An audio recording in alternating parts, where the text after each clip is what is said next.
ये डॉक्टर है कि डाकू है? ऐसा तो नहीं होना चाहिए। नहीं है तो उस पर संज्ञान में आप लीजिए। सुप्रिंटेंडेंट आप है यहाँ पर।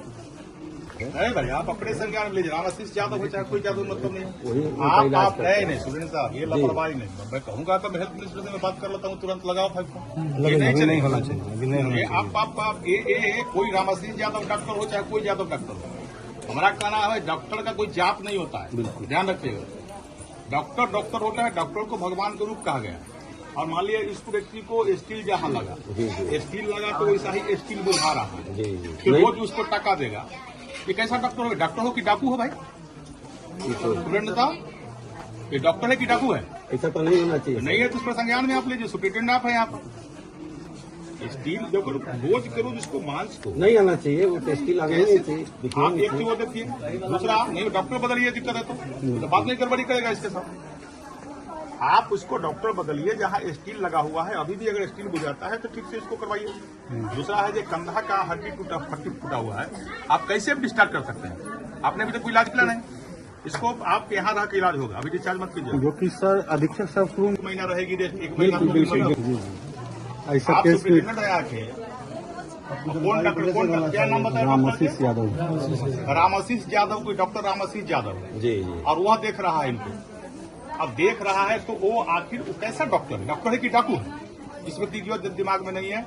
जिस व्यक्ति को स्टील लगा पहले उसके स्टील बिझा रहा है, इसका मतलब मांस को ठीक से टका नहीं दिया उसने। इसका मतलब घोर लापरवाही आप लोग के माध्यम से हो रहा है। दूसरा है जो कंधा का हड्डी टूटा हुआ है, आपने कोई इलाज नहीं किया, उसको डिस्चार्ज कर रहे हो, कहाँ जाएगा ये? एक्चुअली है कि वो डॉक्टर साहब वही 4 डॉक्टर है, कितना मतलब राम आशीष यादव, डॉक्टर राम आशीष यादव एक डॉक्टर साहब फोन नहीं सकते। क्या फोन करवाया? हाँ क्या और उसको डिस्चार्ज करके ये डिस्चार्ज कैसे लगा देगा? ये कहाँ जाएगा? डॉक्टरों को बुलाइए ना, कहा नहीं। अच्छा राम आशीष यादव आप नहीं लगा पाते हैं तो हमको बता दीजिए, हम तुरंत करते हैं दूसरा उपाय। हम थोड़ी बैठेंगे, आप तो खड़े खड़े कर देंगे। ये स्टीच मारते हैं आता है, तो नहीं भेजूंगा या उसकी लापरवाही है। बात करें। अच्छा सर, एक हमको ज्ञान दीजिए। जिसका एप पड़ा हुआ है कुछ, उसको सैंपल जखन ये कर देंगे, सस्पेंड करा देंगे। मालूम है कि सब लोग हम लोग कर ही नहीं सकते हैं। 24 घंटा में सस्पेंड करा देंगे लोग को। ऐसा थोड़ी है जी। आँख कैसे बदल देगा लोग? सही है, जनून है, वो करना पड़ेगा। जी जी। इसमें एकदम आप जो है इस पेशेंट को ठीक है उसको आपने डिस्चार्ज कर दिया, चूंकि जाएगा अपना घर रहेगा, फाइल लिएगा, अपना इलाज में रहेगा। इस पेशेंट को जब तक पूरी इलाज नहीं हो जाए आप डिस्चार्ज नहीं करोगे, ठीक है?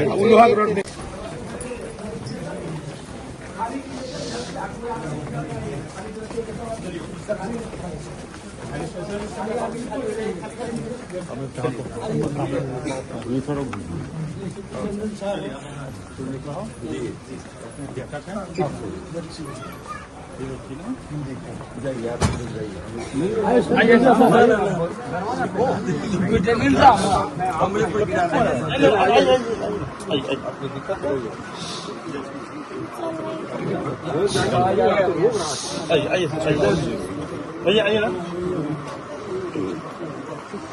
क्या है इसको? इनको यहाँ पर हुआ था फ्रैक्चर नेक और फीमर था। फ्रैक्चर नेक का स्टील वगैरह सब लग गया है, तो अब तो ठीक ठाक है। अब थोड़ा सा इसको स्टील लग गया है जी। चलने में कितना समय लगेगा? वो बोले थे कि 1 महीना लग सकता है। 1 महीना में खड़ा हो जाएगा। 1 महीने में? हाँ 1 महीना में खड़ा हो जाओगे, दम ठीक हो जाएगा, चिंता मत करो। आप मां पिताजी अपने इधर लोग अपने जिला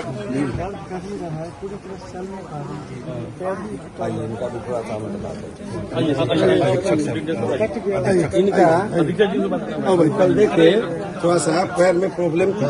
हो जाइए ना, उनसे बोले राम आशीष जी के भाई प्लास्टर हुआ है, देखे कि क्या फ्रैक्चर है नहीं है। उनके कि नहीं, फिर से इनका चूंकि क्या पैर में फ्रैक्चर है हो रहा है कुछ, तो उनको जो है हम लोग MRI के लिए CT के लिए बोल दिए, लेकिन उनका CT करवा लीजिए, इंजरी गड़बड़ा जाएगा। क्या है नहीं है एडवाइस हो गया। उसके MRI सिटी हो जाएगा हो गया, कल होगा कल होगा ना।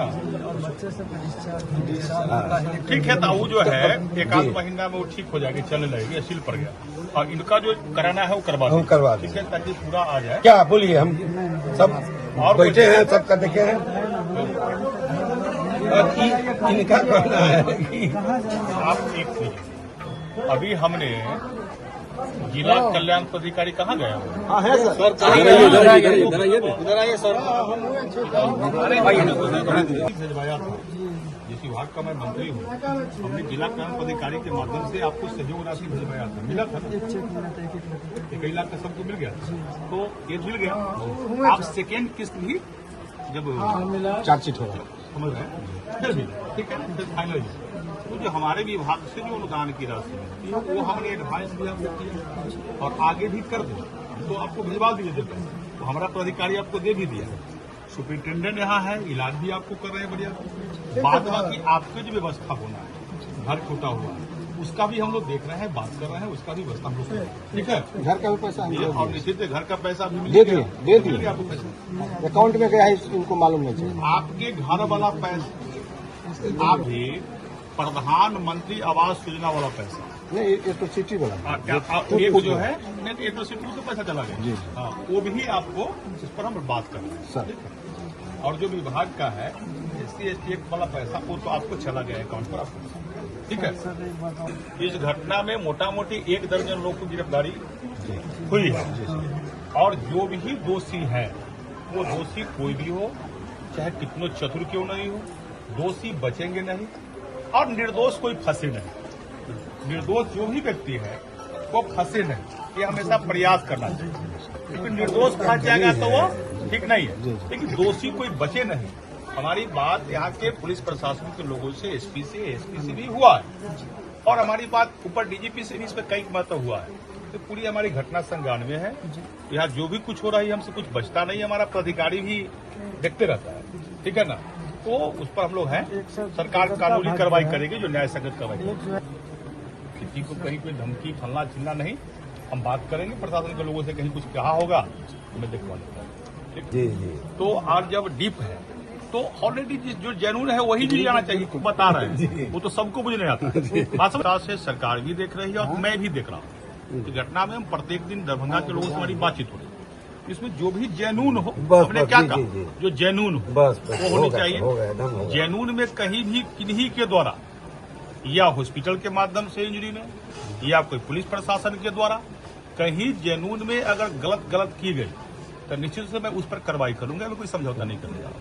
इसलिए मैंने कहा ये कोई ही व्यक्ति हो निर्दोष इसमें फंसे नहीं, लेकिन दोषी कोई ही व्यक्ति हो इस प्रकार का घटना दोबारा नहीं करे, इसलिए मैं इस केस को भी संज्ञान में थोड़ा सा आप देख लीजिए। इस घटना के विषय में पहले से ही मुझे जानकारी है और जिस समय घटना घटी उस समय भी प्रशासन के लोगों से हमारी बातचीत हुई थी और आज उस पुनः दोबारा इस घटना के विषय में जानकारी लेने के लिए मैं आया हूँ। जो पीड़ित परिवार है उसका हालचाल भी मैं जाना हूँ।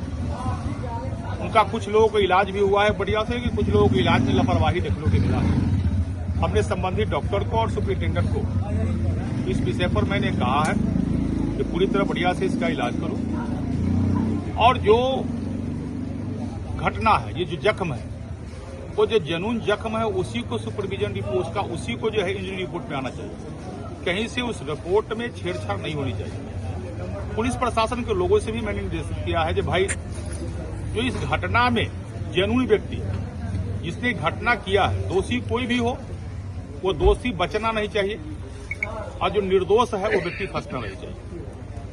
और घटना होती है तो सरकार सजग है, निश्चित रूप से घटना में बड़ा घटना हुआ है, कार्रवाई कर रही है और पीड़ित परिवार के लोगों के मन में अभी भय बना हुआ है। निश्चित रूप से सुशासन की सरकार है, यहाँ भय का कोई जगह नहीं है और पूरी तरह जिस विभाग के हम मंत्री हैं, अनुसूचित जाति अनुसूचित जनजाति कल्याण विभाग, अपने विभाग के माध्यम से हमने पीड़ित परिवार के लोगों को अनुदान की राशि होती है पैसा, इस परिवार हमने 1 लाख रुपया करके हमें भेजा था। वो पैसा मेरे जिला कल्याण पदाधिकारी के माध्यम से सबको मिल भी गया। आगे भी अनुदान की राशि हमारे विभाग के में होगा, उसको भी परिवार को मैं दूंगा और समुचित मदद करना सरकार भी चाहती है, हम लोग भी चाहते हैं। इस घटना में किसी प्रकार का और उपद्रवी तत्व जो भी हो अब कोई घटना नहीं घटे, समाज में सामंजस्य बना रहे, किसी प्रकार का ये घटना और दूसरा विकराल रूप धारण नहीं करे। इस सब हम लोग को भी, पुलिस प्रशासन का भी दायित्व है। गिरफ्तारी को बिहार के दरभंगा में हाल ही में दलित परिवार के साथ हुई कथित मारपीट और उत्पीड़न की घटना ने पूरे बिहार में राजनीतिक और सामाजिक हलचल मचा दी थी।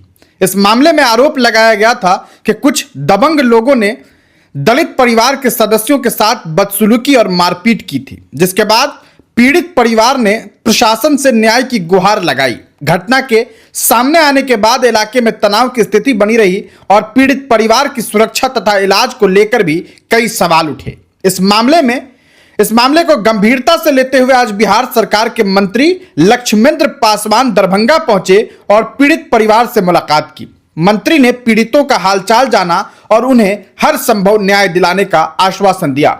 साथ ही अस्पताल में इलाज के दौरान लापरवाही की शिकायत मिलने पर मंत्री ने संबंधित डॉक्टरों और स्वास्थ्य कार्मियों को कड़ी फटकार लगाई है और स्पष्ट निर्देश दिया कि पीड़ितों के इलाज में किसी भी प्रकार की लापरवाही बर्दाश्त नहीं की जाएगी। मंत्री लक्ष्मेंद्र पासवान ने कहा कि बिहार सरकार दलितों की सुरक्षा और सम्मान को लेकर पूरी तरह प्रतिबद्ध है और इस मामले में दोषियों के खिलाफ सख्त कार्रवाई सुनिश्चित की जाएगी। उन्होंने प्रशासनिक अधिकारियों को भी निर्देश दिया कि इस मामले की निष्पक्ष जांच कर जल्द से जल्द आरोपियों के खिलाफ कानूनी कार्रवाई की जाए।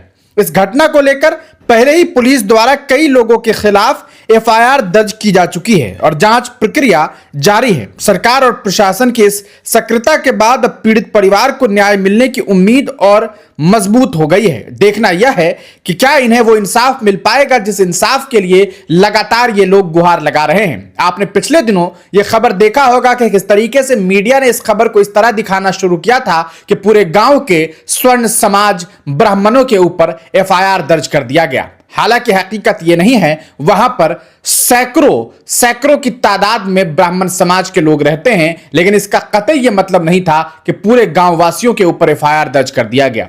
आपको बताते चले, इस घटना को लेकर के मीडिया में एक पक्ष ने इस तरह भी खबर चलाई कि दलित परिवार जो है वो जानबूझ करके इस मामले में बढ़ा चढ़ा करके अपनी बात रख रहा है।